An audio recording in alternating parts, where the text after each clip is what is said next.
Hello, I'm Terry Phillips, and with me here is Doctor Number 2, Patrick Troughton. Patrick, welcome. Hello, Terry. Hello.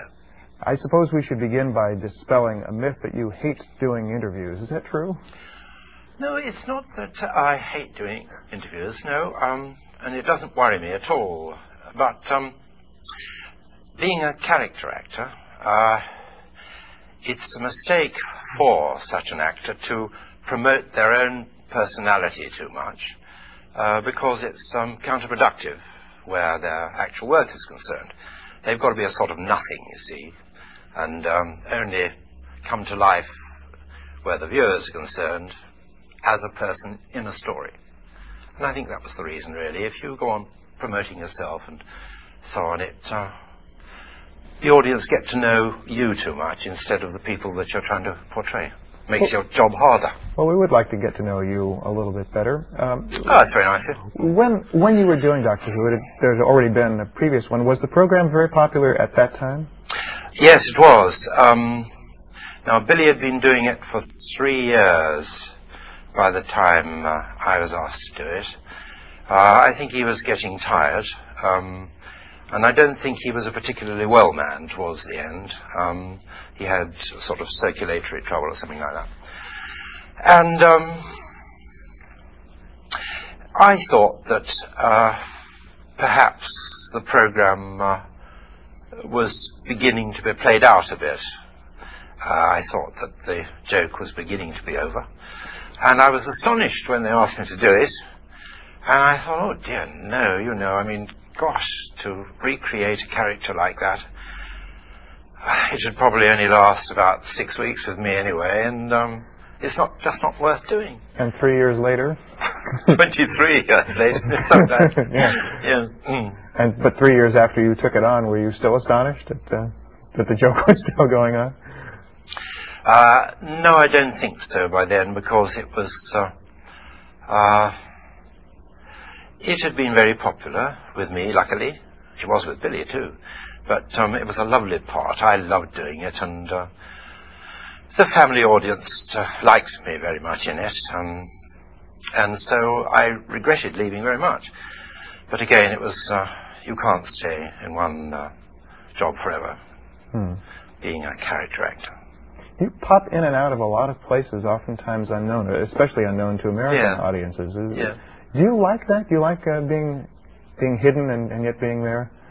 Do you mean a lot of parts or a lot of... Oh, yes. Oh, yes, I love it. I love the variety. I've always done wildly different parts. I started in the sort of classical vein with the Bristol Old Vic and then the Robert Donat Company in London and at the Mercury Theatre doing T.S. Eliot plays and all that. And I got a very good grounding and all that sort of thing. But then I got into television, which was the very early days, 1948. But it was all live, you know, terror. And I got a chance there of playing every sort of part under the sun. Goodies, baddies, costume, modern, everything. And it was a small audience, about 300,000 in those days, only in London. Look at it now. Look at it now. And the directors tended to use you a lot because once an actor had done television, they knew the ropes to a certain extent. And a director could rest easy in his mind that at least they'd done it and they knew roughly what was going to happen. They didn't have to tutor somebody else in a new medium, which was completely new. It was a cross between the theatre and film in a way which had never really been attempted before. And it, you know, you needed to do it in order to get relaxed in it. Not that one ever was relaxed in live television. I don't ever remember being relaxed in live television, really. But did 15 years of that. Do you miss the live aspect? No way. No. No, it's a bit amateur, really, because, you know, you get a camera in, you get a boom in, you actors dry up and have to cut, and then the vision mixer goes crazy upstairs because he doesn't know where he is, you know. No, it's a bit hit or miss. After all, it's a professional job, and you've got to produce a professional article. And so, although those days are wonderful fun, one was younger and one could cope with it all, it was a little bit hit or miss. But there was some tremendous stuff because, as you know, the adrenaline flows quite considerably when you're doing it like that. What about the stage? You say you got your beginnings on the classical stage. Well, I had a long history of being a character actor, playing every sort of part you could possibly imagine. Swashbuckling heroes, lots of Dickens.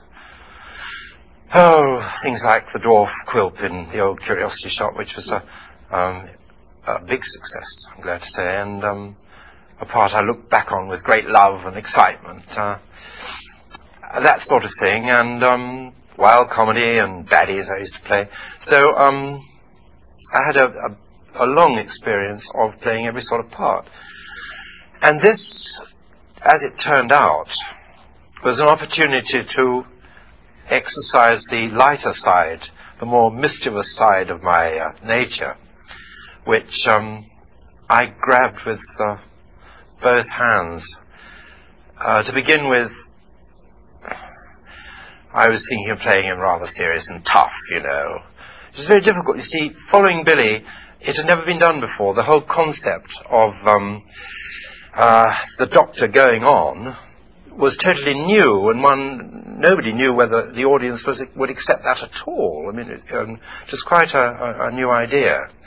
And so it was, one was jumping in at the deep end, and although one had carte blanche, you could do whatever you like with it, there had to be continuity. He had to be otherworldly. He comes from another planet. This was the most important thing.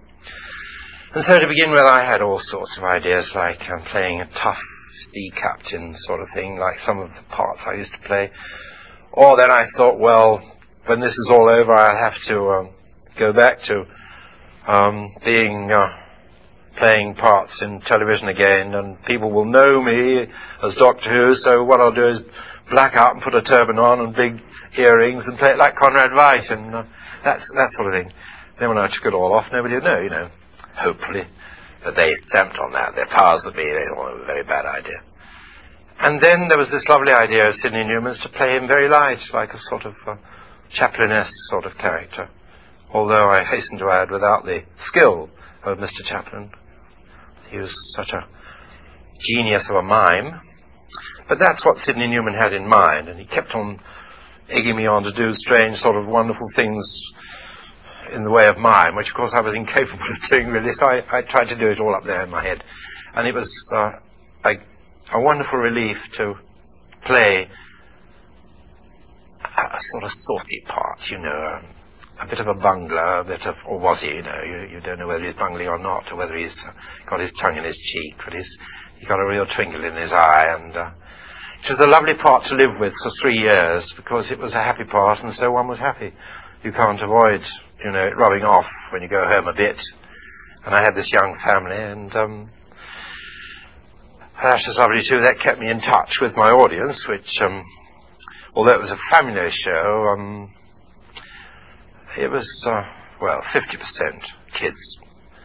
And having kids of sort of, 5, 7, and 9, it was, it kept me in touch with the sort of thing that the audience wanted, which was nice.